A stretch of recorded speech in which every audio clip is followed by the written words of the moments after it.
Okay, the co-main and the main. What do you say about the co-main event?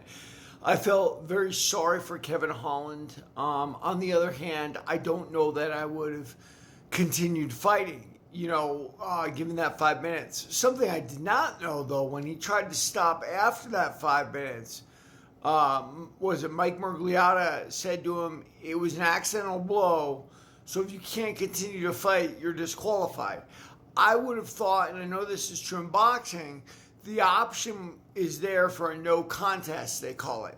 My guess is that Dana's kind of removed the no contest from the UFC lexicon for a reason. And that reason is he doesn't want people taking cheap ways out and getting another fight and getting paid twice and all of that. Do I know that for a fact? No, obviously don't. I don't, follow the rule book like that. I'm not a referee. But do I think that's probably what it was? Yeah, I actually do. Kevin Holland showed a lot of heart finishing the fight. I think Mike Malott showed a lot of heart himself. I mean, the guy is very powerful, put combinations together very well, mixed kicking, punching, and takedowns with the proficiency of an absolute professional. I will say this about the guy.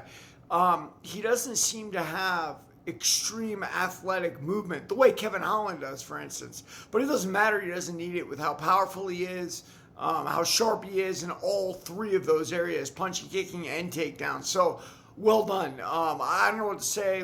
Should we have a rematch? I guess. The main event.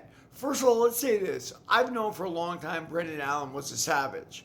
And when he said after taking on Fluffy Hernandez, I'm not who I thought I was, I think what he's really saying is, I didn't think anybody in the world could do that to me. And I understand when I see Fluffy move around, I mean, Fluffy does things, he's like a level above. I mean, and the natural instinct to me wants to say performance enhancing drugs. But we're not talking about Fluffy today. We're talking about Brendan Allen.